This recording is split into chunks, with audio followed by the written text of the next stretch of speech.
Sa kabila po ng track record na ito ni Mr. Zaldico, ang masaklap po, inappoint po siya ng Kamara de Representantes bilang tagapagbantay ng kaban ng bayan.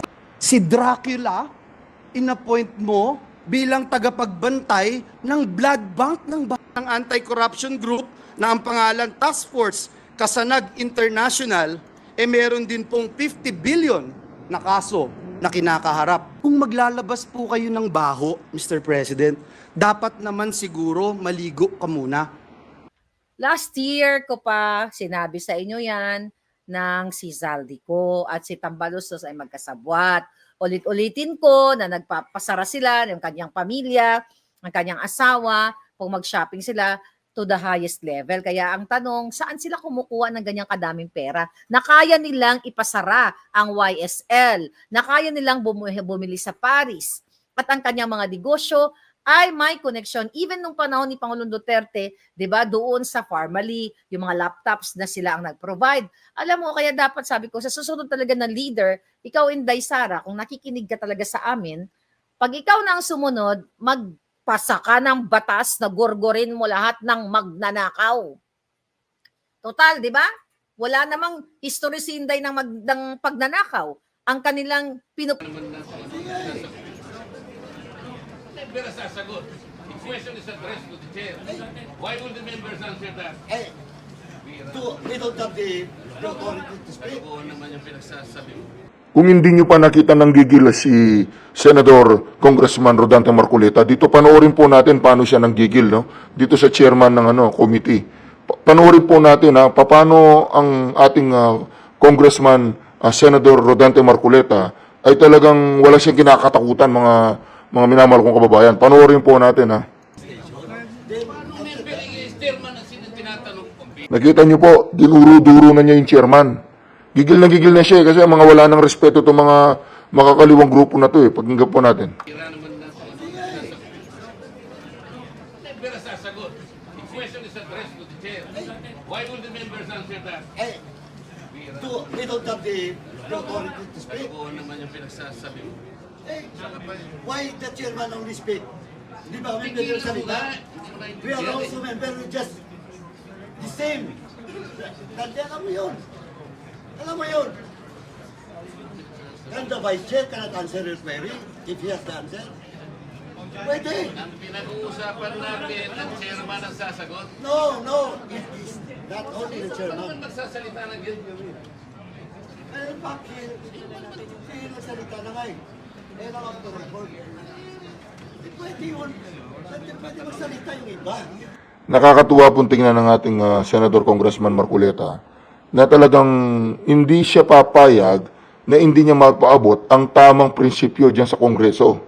Ito kasi mga to, hindi ko alam kung binusog ni Marcos Jr. ang mga to kasama si Zaldico, no? Itong si Zaldico, puno pala ito ng mga kaso Pharmaly, pinakamalaking construction company sa Pilipinas. Ito, pag-usapan po natin lahat yan. Pero dito muna tayo kung paano nanggigil itong ating Congressman Senador Rodante Marcoleta. Kung ikaw ay gustong sumuporta kay Congressman Senador Rodante Marcoleta, ay pwede po kayong mag-comments yan sa comment section, no? Mga minamahal kong kababayan, maraming salamat po. Pwede ba yung Dante? Saan parliamentary procedure in the House that the members cannot speak? Pwede.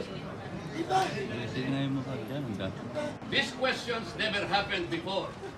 That is the one I'm explaining to you. Ayun, naisip ko lang kung si Senador Rodante Marcoleta, talaga, alam niyo po yung away kanto, baka nabugbog ng mga to Gigil na siya parang tinuturuan niya ng tama itong mga boplax na to, itong mga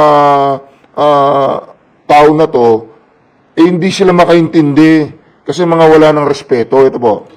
It did not happen before. Now, ang tanong ko po, ba't nangyari po nung nakaraan, nangyayari na naman ngayon? We are talking of the office, not the person.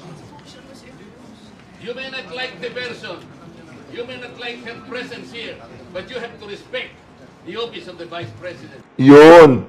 Kasi ito po kaya lagi po nating ina-analisa to kung paano ang prinsipyo ng isang Rodante Marcoleta. Gusto mo yung tao, ayaw mo yung tao, respetuhin mo yung opisina ng tao. Respetuhin mo yung tradisyon. Huwag mong babuyin.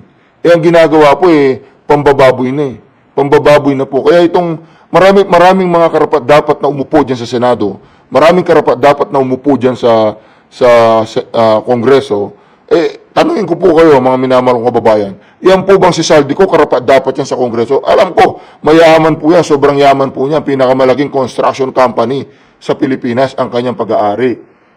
Tapos, sabi nga ni Senador Villanueva, binigay nyo sa isang Dracula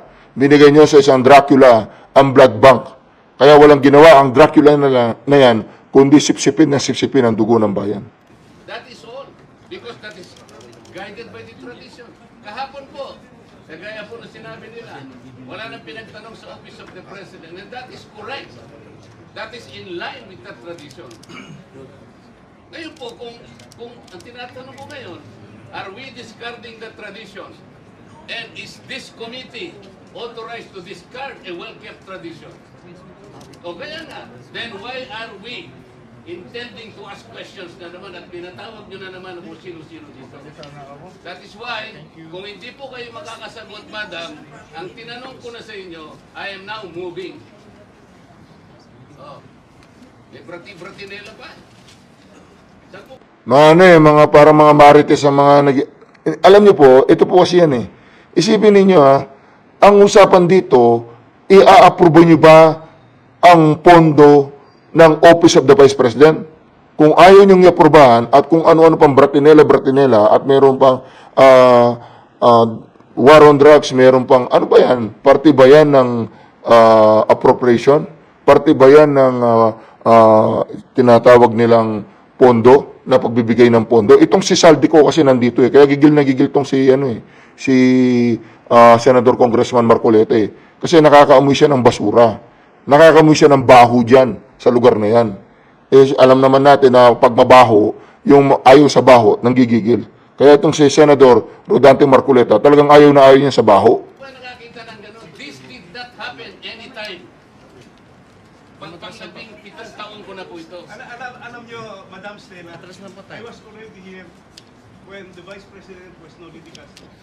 When the Vice President was... Isipin niyo yun, magsimula sa Vice President Noli de Castro hanggang dito kay Sara Duterte. Ito po, nandito na po. Nandito na po itong mga tao na to.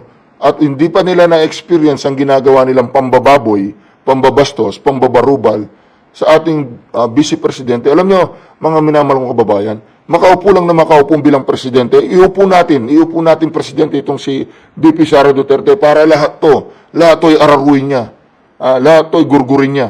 Kaya nga mga minamahal kong kababayan, malaki pong usap-usapan ngayon yan ang pagpapabagsak sa ating Vice Presidente.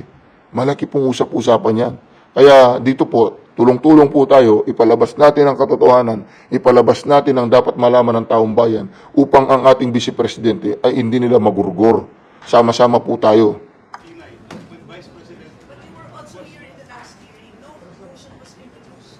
Yun na nga, kasi... Na to. Ito po mga kongresista na to, no? Wala po silang ginawa kundi gurgurin ng ating Vice Presidente. Siguro busog na busog sila kay Marcos Jr. at kay Saldico at kay Romualdez. Hindi natin alam, baka dinadala sila sa masasarap na restaurant, no? Kaya naman lagi, walang hinto po ang paggugurgor sa ating Vice Presidente. Pero nandito naman tayo upang ipahayag ang katotohanan at sabihin ang katotohanan sa taong bayan na itong mga to, palagay ko ang mga mainstream media bayad yan palagay ko ang mga mainstream media bayad. Kung hindi bayad ang mga mainstream media, ibig sabihin, kung alimbawang hindi nila binayaran ng mainstream media, basta't hindi sila papalag sa mga kagustuhan ng mainstream media, sa mga bagay-bagay na gustong ipalabas ng mainstream media. Ano ba, kontrolado na ba ng mga NPA o makakaliwang grupo ang ating bayan? Kontrolado na ba ng mga tinatawag nilang makabayan black ang ating bayan? Palagay ko kasi nga, hindi na umaangal ang mga, meron pa ba kayong nakitang nagwewelga sa daan? Marcos Jr. pabagsakin? Wala tayong nakikita ngayon. Ang nakikita natin ngayon, kundi gurgurin si Vice Presidente. Wala pa tayong nakitang mga effigy ni Marcos Jr. na sinusunog yan. Katulad ng panahon ng ating Pangulong Duterte. Dahil nga, ang mga makabayan ay busog na busog. Busog na busog dyan sa mga restaurant na pinapakainan ni Marcos Jr. Tsaka yung si Saldico at si Romualdez na busog na busog. Kaya nga mga minamahal kong babayan, mag-ingat po tayo. Ito po i-expose po natin ang mga baho. I-expose po natin ang mga bulok na style ni Saldico. Kasi nanggigil na dito si Senator Villanueva eh. Di ba? Ito po, pakinggan po natin. Kakalkalin ngayon ang kanyang mga kaso. Nakakalungkot po dahil kaibigan naman po natin siya. Pero dahil po pumasok siya sa away na hindi niya away, kailangan niyang magbabanggit ng mga personal attacks, kakalkalin po itong mga atraso niya sa bayan. Ito pong kumpanya niyang SunWest Corporation. True or false? Ito po ba ang isa sa pinakamalaking government contractor sa bansa? Sagot, true. True or false?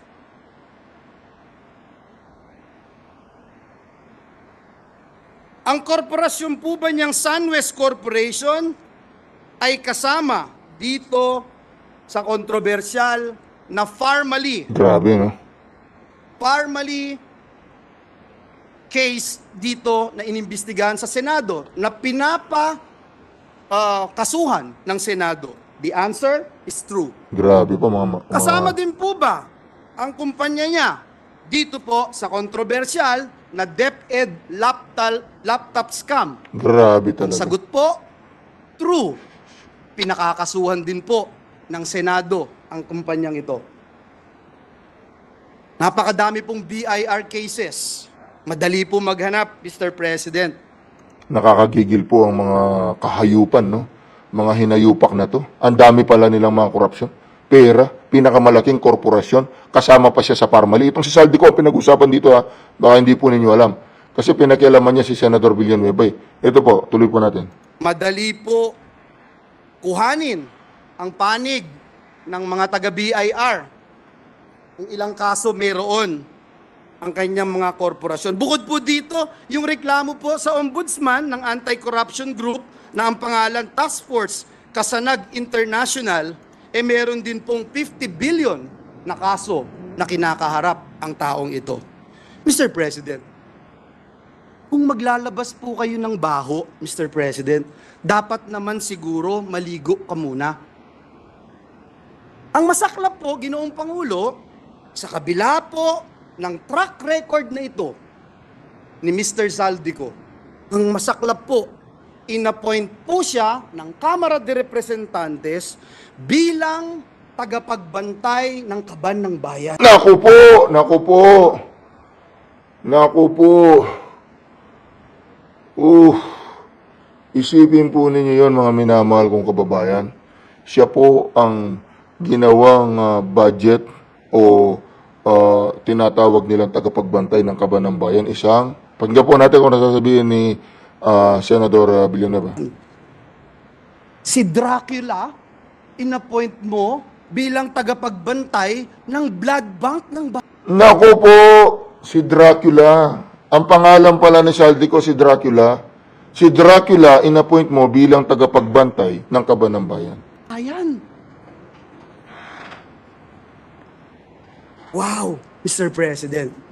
Kailan sa kasaysayan ng bayan natin nangyari ang ganitong pagkakataon na isang big-time contractor ang hahawak sa kaban ng bayan?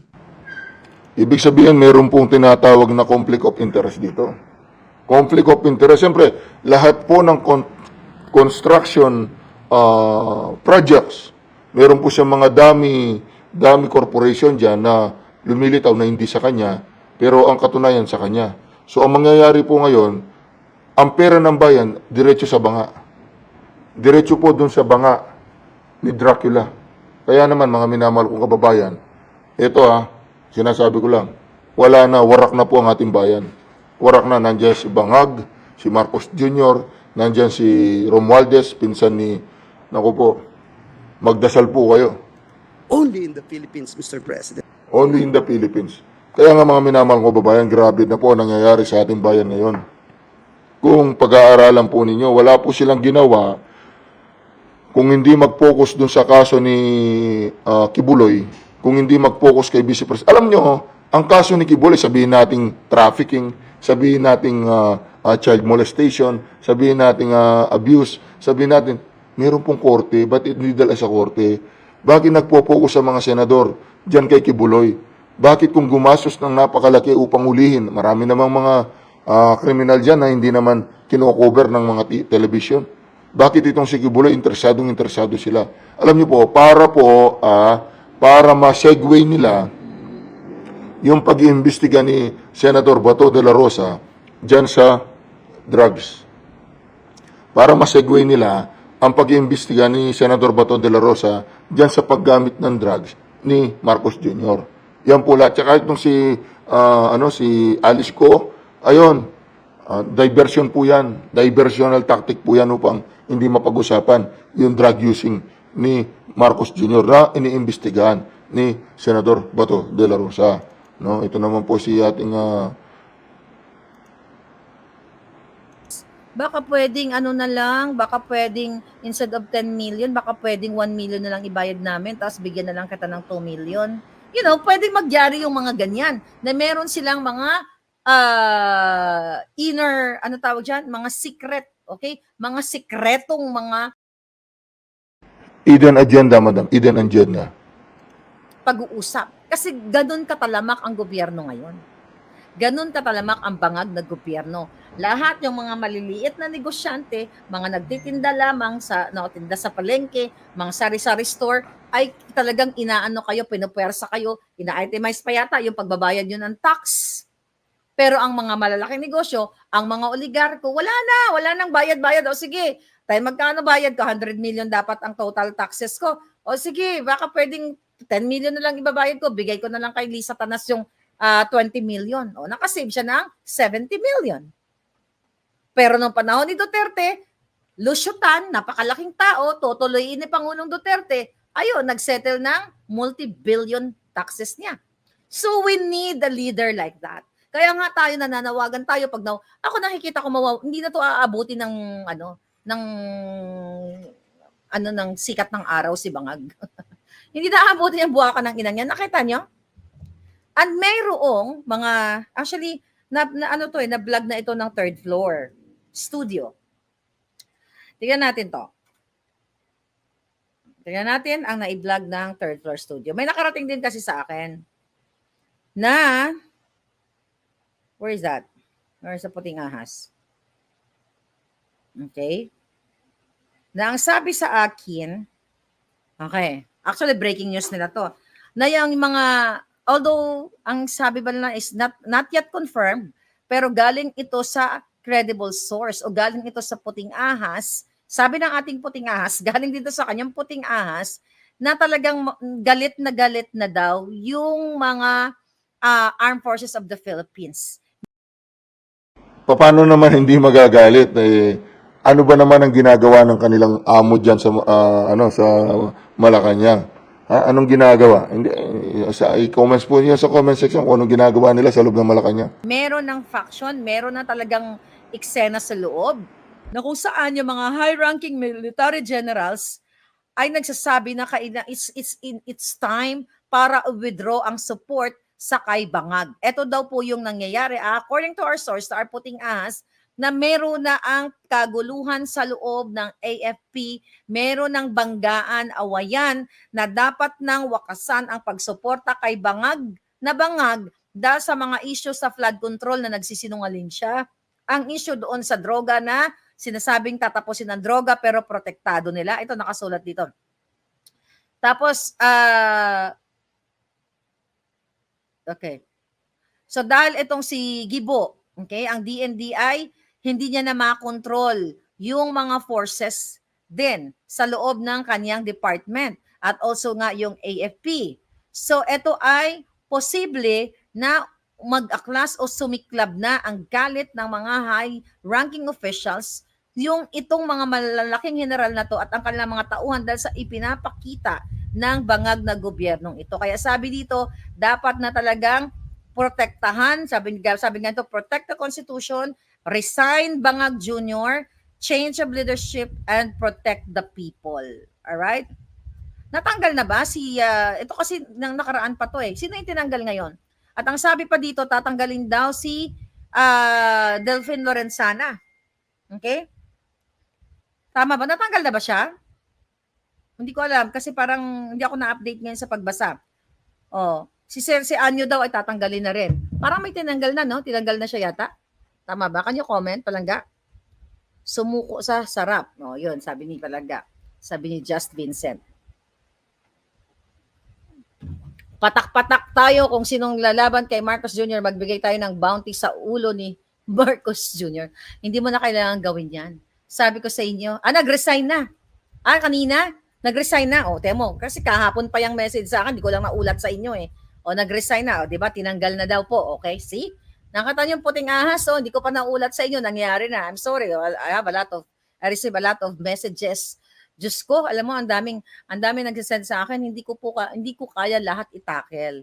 Nag-iisa lang ako. Yung iba dyan, ng mga vloggers, pwede nung isend sa lahat. Kung makita ko yung mga message, then I'll talk about it. Ito, kahapon pa to, ng puting ahas, nag-resign at lahat-lahat. O, nag-resign na raw si Delphine Lorenzana. O, di ba? Umalis na. Paano ka ba naman hindi magre-resign? Tingnan mo naman ang nangyayari dito sa gobyernong ito. Puro mga kahayupan, kababuyan. Puro, hindi natin maintindihan eh. Gurgurin ng gurgurin ang mga Duterte. Gurgurin ng gurgurin si Kibuloy. Ano bang mapapala nila kay Kibuloy kung makukulong si Kibuloy? Meron bang maiyahambag yan sa ating bayan? Ang pagkakakulong ni Kibuloy ba makakapag solve ng mga problema ng ating bayan, makakapag-solve ng pagtaas ng presyo ng bilihin, makakapag-solve ng kaguluhan sa mga kalsada, makakapagpigil sa pagkalat ng droga. Ang pagkakahuli kay Kibuloy, isa bang achievement yan ng ating bayan? Ano ba? Si Kibuloy ba talaga ba siya talagang, let's say sabihin na natin, may ginalaw siyang babae, nagreklamo. May ginalaw siyang ganyan, marami siyang kaso sa Amerika. Ang tanong po, ang pagkakahuli ba kay Kibuloy, maraming masosolve na problema? Tama lang na makulong si Kibuloy kung dapat makulong. Makulong si Kibuloy kung nag-commit siya ng mga kasalanan sa ating batas. Pero hindi po yan makakapag-solve ng maraming problema sa ating bayan ngayon, mga minamahal kong kababayan. Tingnan niyo po kung magkano na po ang mga bilihin sa ito po, yung pagbalik daw ng mga Marcoses noon bababa ang presyo. Punta po kayo ng palengke, magkano na po ngayon ang presyo? Doble na po. Kaya marami na pong mga kababayan natin ngayon na nagugutom. Tuloy po natin. Si Anyo, hindi pa. Yan. Kasama daw si Anyo, tatanggalin. Sabi ni Seryoso, boycott Chokes to go, bili na lang ng Andox at Baliwag. Nag-support sila Marcos sa NPA kaya dapat mag-alsa na ang AFP, sabi ni Guapatanan. Estelita Miguel, God bless you, Mama Harlika. We love you, Palangga. Watching from Canada, sabi ni Estelita. Thank you. Sinabi na po yan ng ating Pangulong Duterte na makakaliwang grupo si Marcos Jr. nung panahon ng halalan. Sinabi na niya na NPA yan. Kaya hindi po natin maano yan. Masisisi ang mga kalaban ng mga Marcoses kung hindi pa bagsakin si BP Sara Duterte, kalaban ng mga Duterte, kung hindi pa bagsakin si Sara Duterte. Kasi alam nila, si Sara Duterte lang ang mayroong tapang na harapin ang mga makakaliwang grupo na yung mga teroristang NPA. Palangga. So ngayon, okay, nakita nyo yung mga eksena, oh my God, nakita nyo yung paparty na naman nila sa Ilocos ni Lisa Tanas na nakatakin ang gaga, yung botod niya, kitang-kita. Ang chipanga, alam mo Lisa Tanas, kahit nalakawin mo lahat ng pera ng bayan, pag pumorma ka, para kang dagang nakatago sa lungga na mabaho pa sa pinakamabaho. Kachipan!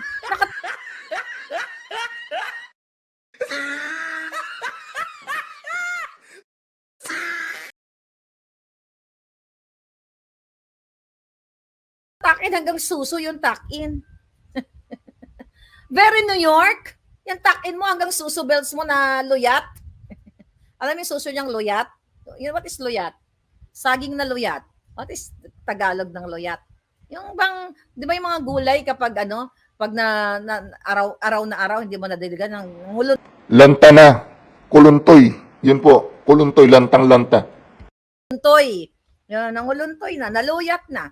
Hanggang dito ang iya di Ponggo. Sayaw-sayaw pa siyang ganyan, daw gaga. Ay, nako. Sabi ni BCB Saldico, corrupt. Last year ko pa sinabi sa inyo yan ng si Zaldico at si Tambalustos ay magkasabwat. Ulit-ulitin ko na nagpapasara sila ng kanyang pamilya, ng kanyang asawa, kung mag-shopping sila to the highest level. Kaya ang tanong, saan sila kumukuha ng ganyang kadaming pera na kaya nilang ipasara ang YSL, na kaya nilang bumili sa Paris, at ang kanyang mga negosyo ay may connection. Even nung panahon ni Pangulong Duterte, 'di ba, doon sa Farmally, yung mga laptops na sila ang nag-provide. Alam mo, kaya dapat sabi ko, sa susunod talaga na leader, ikaw Inday Sara, kung nakikinig ka talaga sa amin, pag ikaw na ang sumunod, magpasa ka ng batas na gorgorin mo lahat ng magnanakaw. Total, 'di ba? Wala namang history si Inday ng pagnanakaw. Ang kanilang pinupush dito yung 125 million na confidential fund na ginastos ng 11 days, which is yun ang tina-target ni Bangag Jr., ni Tambaluslos, ni Saldico na pakipagsabwatan sa mga kaliwang grupo at iba pang mga kongresista doon na tirahin si Inday Sara sa confidential fund. Kaya nga, di ba, 2025 budget ang pinag-uusapan, pero hindi sila maka-move on doon sa 2022 na confidential fund. At yung tradisyon nila, yung kanang parliamentary courtesy eclabush na dapat kapag vice president at president, hindi na pinapatagal yung deliberation ng hearing. Sinira nila yon. Kasi the target is to destroy Inday Sara. But again, you never put a good woman down. Particularly kung ginagawa niya yung tama. Kaya nga, Inday, ito'y lang namin sa inyo, pauna namin sa iyo. Kasi hindi ako fanatic. Tignan mo, binubold ako si Marcos. I'm supporting Inday now. I'm supporting kung ano yung tama, kung ano yung mabuti. Pero pagdating na siya ang umupo, sisuportahan natin, babantayan natin siya. At i-push natin siya na magpasa ng batas o ng executive order para i-shoot sa bangin ang mga kawatan. Kasi kung kahapon may nakausap ako. Sabi Marlica, tumakbo ka na nga. Sabi nga nun sa akin, tumakbo ka na nga sa Senado or sa Kongreso, umuwi ka na nga dito. Sabi niya, siguro exciting yung sa Sen. Sabi ko, alam mo, hindi ako uuwi dyan. Sabi ko na gano'n, na hindi ako tatakbo. Pwede ako tumakbo. Natural born citizen, natural born Filipino ako. Di ba? Pwede ako tumakbo pag naisipan ko in the future. Pero sabi ko, I need allies na ang inclination o yung alignment para sa tao. Kasi pag umuwi ako dyan, I have to have people with me na talagang ang kanyang puso ay para sa Pilipino. Kasi hindi tayo magnanakaw. Lahat ng budget, yung bunganga kong to, i-air ko sa inyo palangga, meron tayo 100 million chuchuchucho ngayon. Ilalagay natin sa ganyan, ilalagay natin sa ganyan. Magdadala tayo ng mga magagaling na estudyante, bibit-bitin ko sa travel ko, yung mga ganon. Kasi ganito, kasi ganyan. Livelihood program. Alam niyo, pag ganyan ang leader ninyo, na very transparent, you're gonna have a better Philippines. Kaya sabi ko, pag ako tumakbo dyan, kailangan ko kayo. Napoprotekta sa buhay ko kasi gugurgurin ako ng mga yan. Bago nila ako gurgurin, sila muna. Magkaroon mo tayo ng batas na gugurgurin ng mga kawatan. Gurgurin ang kanilang mga kamot. Diba? Diba sinabi ko sa iyo yan, 10,000 na nakaw, utod. 50, utod. 100, utod. 1,000. 500, utod. 1 million, utod. 2 million, gurgur. Di ba? Tapos, di ba? Tapos ang problema ninyo, sa tingin nyo may magnanakaw pa? Baka doon pa lang sa utod dito, takot na sila 10,000 pa lang yun. We're talking about 10,000. Baka utod dire, tapos na sila palangga. Ako ang security mo. Mauubos ang mga politiko. Sabi na Racer, ubusin ko talaga yan. I don't care about what. Hindi diktador yon, hindi pagiging diktador yon. Pagbibigay ng tamang pagbibigay ng pangil sa batas. Sabi ko nga, yung pinakagagawin ko dyan, traffic eh. Yung traffic, kita ko, susulsi ka, batiron ta ka. Diba? Lahat yan, pag ganyan ang leader, sabi ko nga, kulang yung ginawa ni Pangulong Duterte. Nag-focus siya doon sa mga mga maniningot, addictus benedictus. Although nag-focus din siya sa mga tax evader, pero dapat talaga yung hindi pagbayad, nilusyatan. Although nagbayad siya, dapat talagang retroactive yung yung batas yung mga in the past, gawin ko retroactive ang batas. Kahit na 10 years, 20 years pa yan, na nagnakaw ka, nakita, gurgur ka pa rin. Para tapusin na natin yung lahi nila. Can we do that? You support me? Gugurgurin ko lahat yan. Retroactive. From 10 years, 20 years, yung pamilya nito, may history. Gurgur kayong lahat. Walang matatakot, wala nang magnanakaw na mga kongresista katulad ni Tambalusos, katulad ni Bangag, katulad ni Lisa. Wala ka nang makikitang mga kalsada na matinong kalsada na bubungkalin nila. Sobrang ganda. So you vote for me. You vote for me. Kulang ang 6 years. Sabi ni ML Guerrero, kulang nga yan palangga. So pag ganyan kasi ang may pangil ang batas, matatakot kayo. Di ba pag pumunta kayo ng Singapore, takot kayo magkalat ng basura? Kasi bawal doon eh. Takot kayong magsigarilyo at itapon kung saan-saan. Takot kayong magnakaw doon. Kasi alam niyong magugurgur kayo. May kinatatakutan kasi. May kinatatakutan. Pag pumupunta yung mga buwaka ng inang mga politiko sa mga bansang ganyan, takot sila. Kasi alam nila na pwede silang gurgurin. Sa Pilipinas, bakit sila matatakot? Kaya nilang bilhin ang hustisya. Kaya nilang bayaran ang polis. Kaya nilang bayaran ang mga judges. Kaya nilang bayaran ang lahat. So walang takot. Kaya inday ng buhay ko. Kapag ikaw na ang susunod, gurgur, executive number 1. Gurgur. Maharlika gurgur. Lagay mo dyan, day. Di ba? Kasi yun ay panukala ni Maharlika. Gurgur kayong lahat. Ay, nako, mga palangga. Kaya mga minamahal kong babayan, huwag po natin kalimutang suportahan itong si Madam Marlica. Mag-subscribe po kayo sa kanya at bigyan po natin ng suporta ang kanyang channel. Hanggang dito na lamang po at hanggang sa muli, huwag niyo pong kalimutan mag-subscribe. Suportahan po natin ang ating channel, Reaction TV PH. Maraming salamat po at God bless you all.